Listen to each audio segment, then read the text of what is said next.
Hello friends, स्वागत है आप सभी का अपने यूट्यूब चैनल चंदन एकेडमी पर। तो दोस्तों, कल हमने केस चैप्टर के दो काइंड्स को पढ़े थे, एक नॉमिनेटिव केस और इनमें से और ऑब्जेक्टिव केस को पढ़े थे, और इसमें से ये भी बताए थे कि ऑब्जेक्ट को कैसे फाइंड करते हैं और सब्जेक्ट को कैसे फाइंड करते हैं। तो आज के वीडियो में आज बताने वाले हैं तीसरे काइंड को, जिसका कि नाम है जेनेटिव केस। तो आज मैं जेनेटिव केस के बारे में बताने वाला हूँ, ठीक है। तो दोस्तों, जेनेटिव केस का डेफिनेशंस है कि जिस सेंटेंस से संबंध या अधिकार का बोध होता है उसे जेनेटिव केस कहा जाता है, ठीक है। जिस सेंटेंस से संबंध या अधिकार का बोध होता है, ठीक है, पोसेशन का मतलब बोध होता है, तो उसे जेनेटिव केस कहते हैं। इसका जो पहचान होती है, रिकॉग्निशन होता है, वह होता है का, के, की से, ठीक है। यानी कि का के की लगेगा तो हम पहचान जाएंगे कि ये कौन सा केस होने वाला है, जेनेटिव केस होने वाला है, ठीक है।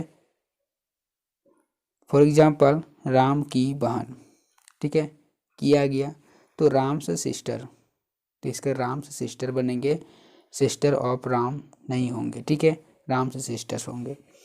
सेकंड है बिहार की जलवायु, the climate of Bihar.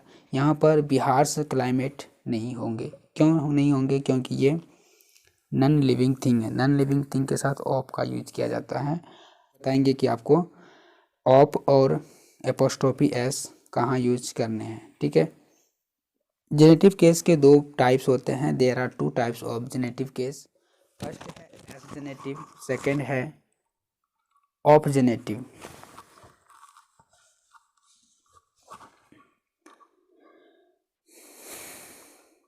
S genitive क्या है कि जिस वर्ड का जेनेटिव एपोस्ट्रोफी एस लगाकर बनाया जाता है उसे जेनेटिव केस कहा जाता है।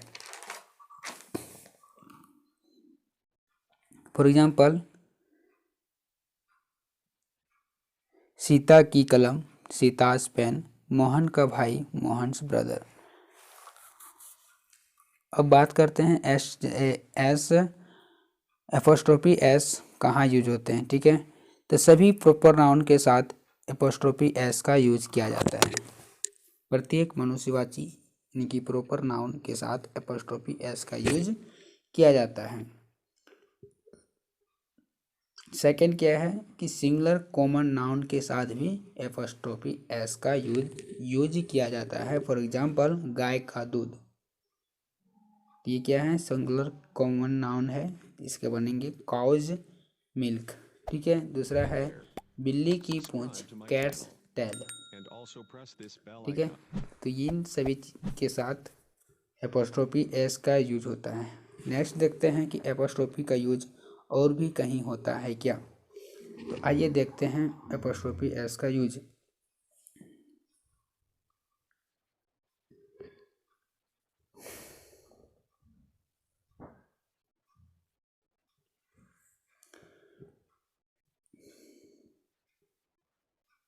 नेक्स्ट है एस जेनेटिव का कि जिस कॉमन नाउन का प्लूरल एस जोड़कर बनाया जाता है तो इसके साथ एपोस्ट्रोफी का यूज किया जाता है।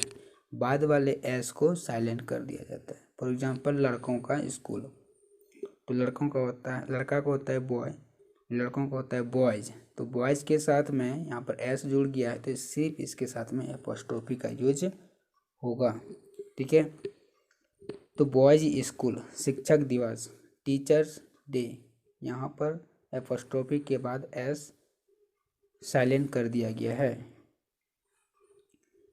नेक्स्ट है कि जिस कॉमन नाउन का प्लूरल बिना एस जोड़े बनाया जाता है तो इसके साथ एपोस्ट्रोफी एस का यूज किया जाता है। यदि हम कॉमन नाउन का प्लूरल एस बिना एस जोड़े बनाते हैं तो उसके साथ एपोस्ट्रोफी एस का यूज करेंगे। जैसे बच्चों का खिलौना, चिल्ड्रेंस टॉयज, ठीक है।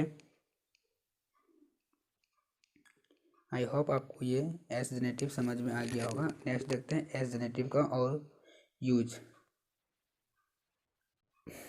एस जेनेटिव टाइम के साथ, डे के साथ, मंथ के साथ और वीक के साथ एपोस्ट्रोफी एस का यूज किया जाता है। जैसे एक दिन की छुट्टी, 1 डेज लीव, ठीक है। एक सप्ताह की छुट्टी, 1 वीक्स लीव, एक महीने की छुट्टी। नेक्स्ट है जब दो नाउन मिलकर एक ही इकाई बनाते हैं तो लास्ट वाले नाउन के साथ एस जेनेटिव का यूज किया जाता है। जैसे राम और लक्ष्मण के पिता, यहाँ पर दो नाउन मिलकर एक ही का इकाई का बोध करता है। इकाई का मतलब है कि ये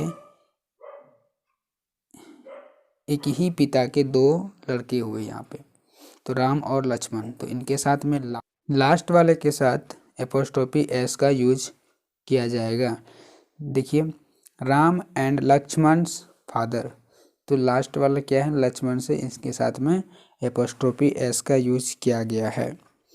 इसमें से आप दोनों में एपोस्ट्रोफी एस नहीं यूज कर सकते हैं, याद रखें लास्ट वाले में ही एपोस्ट्रोफी एस लगा सकते हैं। नेक्स्ट है सोहन और मोहन की party, Sohan and Mohan's party, ठीक है। हमेशा लास्ट वाला में ही एपोस्ट्रोफी एस का यूज करें। नेक्स्ट अब बात करते हैं ऑब्जेनेटिव की। ऑब्जेनेटिव का जो यूज होता है वो न्यूटर जेंडर के साथ किया जाता है।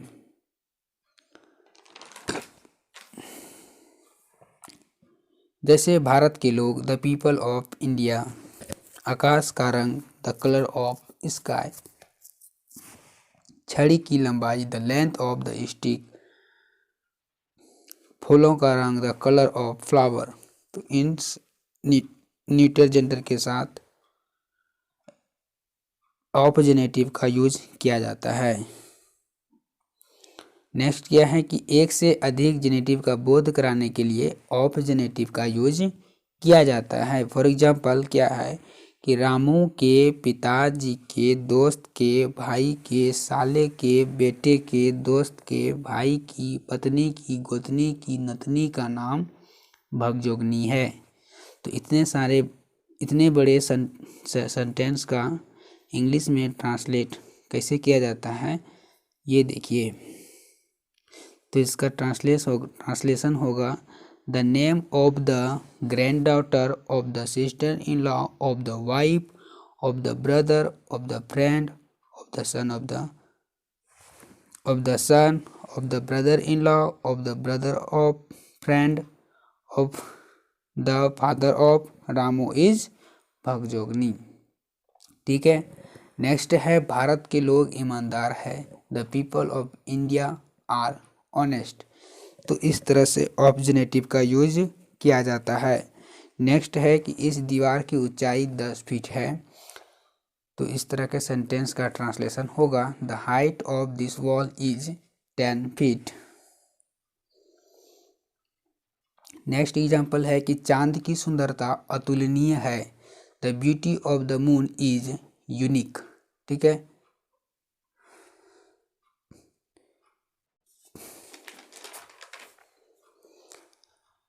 नेक्स्ट एग्जाम्पल लेते हैं, कश्मीर की सुंदरता प्रशंसा के लायक है, the beauty of Kashmir is praise वर्दी।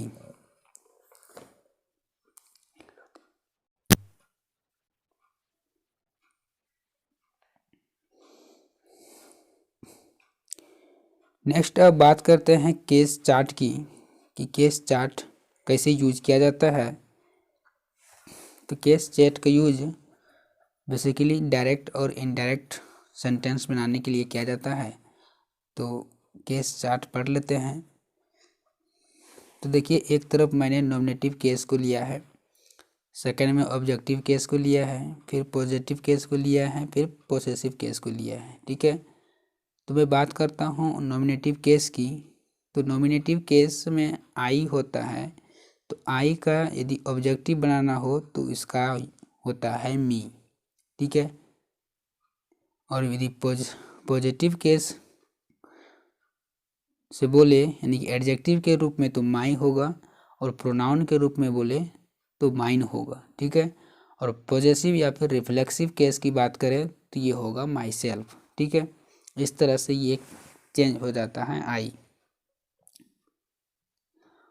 फिर बात करते हैं वी का ऑब्जेक्टिव केस। तो वी का ऑब्जेक्टिव केस अस हो जाता है और इसका पॉजिटिव केस में एडजेक्टिव के रूप में आवर और प्रोनाउन के रूप में आवर्स का यूज होता है और रिफ्लेक्सिव या फिर पोसेसिव केस में आवर सेल्वेज के रूप में चेंज होता है।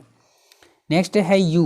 यू का ऑब्जेक्टिव केस यू होता है और पॉजिटिव केस में एडजेक्टिव के रूप में योर में कन्वर्ट होता है और प्रोनाउन में योर्स और फिर रिफ्लेक्सिव केस या फिर पॉजेसिव केस में योर सेल्व्स या फिर योर सेल्वेज। ठीक है। नेक्स्ट है ही का ऑब्जेक्टिव केस हिम होता है और पॉजिटिव केस में एडजेक्टिव के रूप में हिज, प्रोनाउन के रूप में हिज और रिफ्लेक्सिव के रूप में हिमसेल्फ में चेंज होता है। सी के लिए बात करें तो सी का होता है ऑब्जेक्टिव केस हर और पॉजिटिव केस में एडजेक्टिव के रूप में हर का यूज होता है और प्रोनाउन में हर्स में चेंज होता है और फिर रिफ्लेक्सिव की बात करें तो हर सेल्फ। ठीक है, आप इनके हिंदी यहाँ से पढ़ सकते हैं। ठीक है, अब बात करते हैं ईट। ईट का ऑब्जेक्टिव केस ईट होता है, एडजेक्टिव में इसका ईट्स में कन्वर्ट होता है, प्रोनाउन में इट्स का और फिर रिफ्लेक्सिव में इटसेल्फ में कन्वर्ट होता है।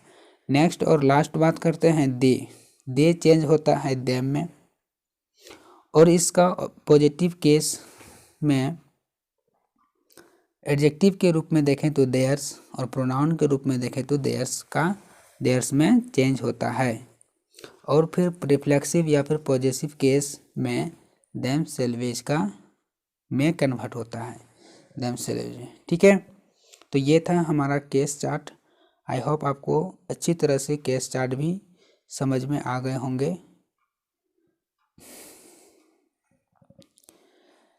तो दोस्तों कैसा लगा ये केस चार्ट और केस का चैप्टर का वीडियो? तो कमेंट और वीडियो को लाइक करें और अपने दोस्तों में शेयर ज़रूर करें और चैनल पर अभी तक नए हैं तो चैनल को सब्सक्राइब कर लें और साथ में बेल आइकन को भी प्रेस कर लें। ठीक है, थैंक यू दोस्तों, मिलते हैं नेक्स्ट वीडियो में।